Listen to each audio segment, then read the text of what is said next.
Hello, hi. I am MD Aslam, brain science expert. मैं आप लोगों के सामने एक आज नया सेशन लेकर आया हूं और वो है आवर ब्रेन। चलिए समझते हैं हमारा ब्रेन का संरचना कैसा है और ये कैसे दो भागों में बटा हुआ है और ये हमारे इंफॉर्मेशन को कैसे रखते हैं।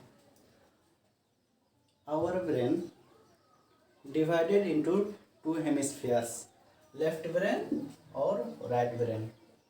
लेफ्ट ब्रेन में देखते हैं क्या क्या है। लॉजिक यानी तर्क या सिद्धांत, एनालिसिस यानी विश्लेषण, सीक्वेंसिंग अनुक्रमण, लीनियर रेखीय, मैथमेटिक्स गणित, लैंग्वेज भाषा, फैक्ट्स तथ्य, थिंक इन वर्ड्स शब्द में सोच, वर्ड ऑफ सॉन्ग्स गाना का शब्द, कंप्यूटेशन यानी गणना। चलिए देखते हैं राइट ब्रेन में क्या है।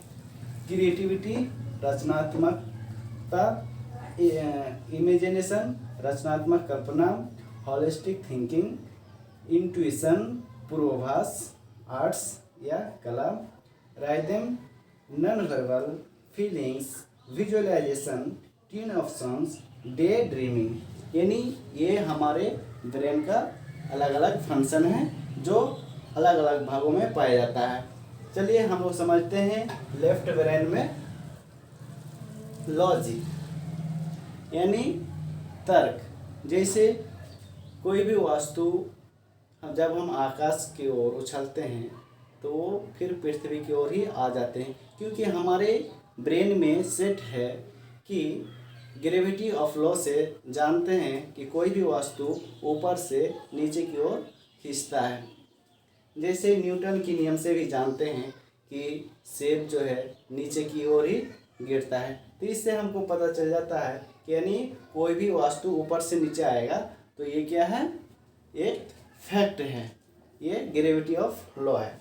दूसरा समझते हैं विश्लेषण यानी एनालिसिस। कोई भी वस्तु को जब हम खराब या बुरा या कोई भी चीज़ कहते हैं उसको हम विश्लेषण करते हैं, काला है लाल है कुछ भी है, उसको हम लोग बोलते हैं एनालिसिस। और ये किस में पाया जाता है, लेफ्ट ब्रेन में।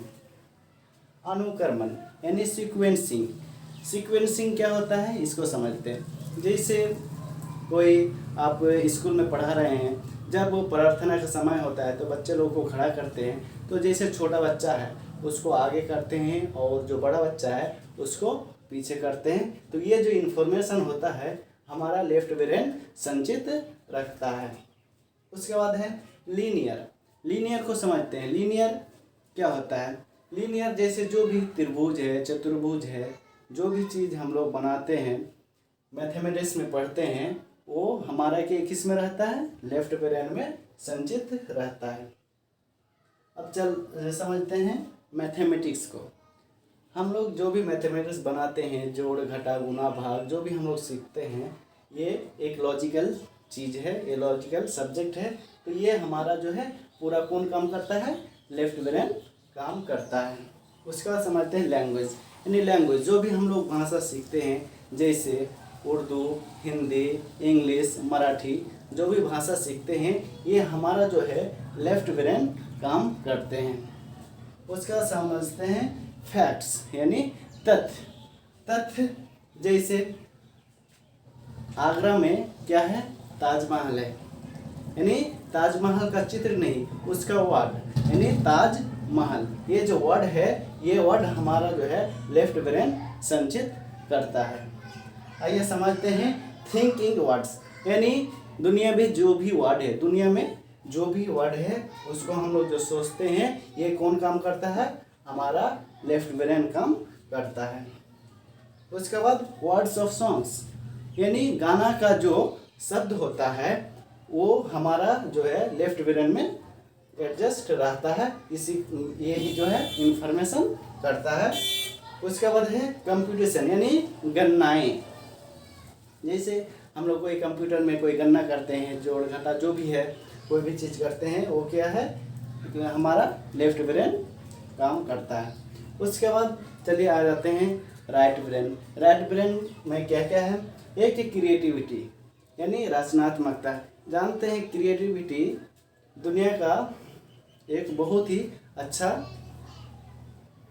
चीज़ है। जैसे अगर क्रिएटिविटी नहीं होता तो हमारा ये दुनिया का संरचना नहीं होता। यानी किसी के अंदर कोई ना कोई चीज़ रहता है, वो जो है कोई चीज़ आविष्कार करता है, तो ये क्या है? क्रिएटिविटी के कारण ही करता है। तो ये कहाँ पे रहता है? राइट ब्रेन में। किस में? राइट ब्रेन में हमारा जो भी क्रिएटिविटी होता है इसका बहुत बड़ा रोल है। उसके बाद है इमेजिनेशन यानी कल्पना। साइंटिस्ट कहते हैं अगर इमेजिनेशन नहीं होता तो इतने बड़े बड़े साइंटिस्ट नहीं होते और ना ही इतने बड़े बड़े चीज़ आविष्कार करते हैं। यानी imagination is the most powerful in the world. चलिए आप समझते हैं होलिस्टिक थिंकिंग यानी समग्र सोच। ये जो है हमारा राइट ब्रेन काम करता है।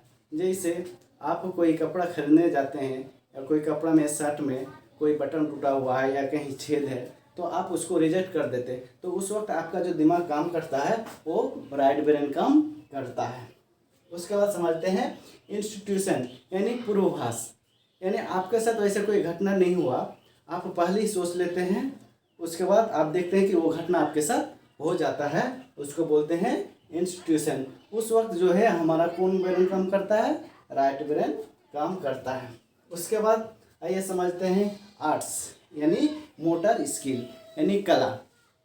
आप देखे होंगे जब कोई मोटरसाइकिल आप चलाते हैं, सीखते हैं, तो जब आप सीख जाते हैं तो आपका जो है ऑटोमेटिक जो है हाथ और पैर काम करना शुरू कर देता है। जो कहाँ पे ब्रेक लगाना है, कहाँ पे क्लच लेना है, कहाँ पे एक्सीलरेटर देना है, ऑटोमेटिक हो जाता है। जैसे आप कोई कीबोर्ड चलाते हैं कंप्यूटर में, उसी में भी क्या होता है? ये आपका राइट ब्रेन काम करता है। अब चलिए समझते हैं राइदेम। ये भी हमारा कहाँ पे होता है? राइट ब्रेन में होते हैं। जैसे कहीं पे कोई गाना बज रहा है तो आपका जो है मुट्ठी हिलने लगता है, जो है पैर झूमने लगता है। इसी तरह का जो है राइदेम यानी उनके साथ आप गुनगुनाना शुरू कर देते हैं। तो ये जो फंक्शन होता है हमारा राइट ब्रेन में होता है। उसके बाद आइए समझते हैं नॉन वर्बल जो हमारे राइट ब्रेन काम करते हैं। नॉन वर्बल में क्या होता है? ऐसी चीज़ जो आप जो वो तो शब्द है उसका अर्थ है लेकिन वो बिना बोले समझ जाते हैं। जैसे अगर आप जो है मैट्रिक में या इंटर में कोई चीज़ में पास किए और आप किसी को खुशी का इजहार करते हैं तो आपका मुंह में मुस्कुराहट है। अगर आप वही मुस्कुराहट चेहरा के जगह में अगर कोई एक रोना वाला चेहरा उसको व्हाट्सएप कर देते हैं तो वो सोचेगा ये क्या है, ये तो पास हो गया लेकिन इसके अंदर कोई खुशी नहीं है। चलिए आप समझते हैं फीलिंग्स। फीलिंग्स ये भी हमारे जो है राइट ब्रेन का काम करता है। फीलिंग्स में क्या होता है? जैसे आप कोई बोलते हैं वो मेरे फीलिंग्स को नहीं समझते हैं, वो जो है मेरे जज्बात को नहीं समझ पाते हैं, यानी हमको नहीं समझ, ये जो है फीलिंग्स। तो ये जो फीलिंग्स नाम की जो चीज़ है वो हमारे जो है राइट ब्रेन काम करते हैं। उसके बाद है विजुअलाइजेशन। ये विजुअलाइजेशन जो है हमारा ये जो है राइट ब्रेन का काम रहता है। विजुअलाइजेशन में होता क्या है? जैसे आप कोई भी वीडियो या कोई फोटोग्राफ या कोई भी चीज़ दुनिया में जो भी चीज़ देखे हैं आपका ब्रेन में अगर कहीं एग्जिस्ट है तो ये किसके कारण है? विजुअलाइजेशन। अगर विजुअलाइजेशन नहीं रहता तो आपका दिमाग में कोई भी चित्र नहीं रहता, ना आप कुछ कर पाते। उसके बाद आप समझते हैं tune of songs. Tune of songs में क्या है? जैसे कोई गाना है, गाना में कोई धुन रहता है, कोई आवाज़ रहता है, वो जो है आपका ब्रेन जो है राइट ब्रेन काम करता है, वहाँ धुन से ही आप काम चला लेते हैं। उसके बाद है डे ड्रीमिंग। आपका जो भी सपना रहता है, उम्मीद रहता है, भविष्य में कोई चीज़ करने का आप सपना देखते हैं, बड़े बड़े सपना देखते हैं, ये जो है राइट ब्रेन का काम रहता है, यही जो है करता है। तो यही दोस्तों अब मेरा आज का सेशन था। अगर आपको मेरा यूट्यूब चैनल पसंद आए तो इसे लाइक और सब्सक्राइब करें और शेयर करें। Thank you.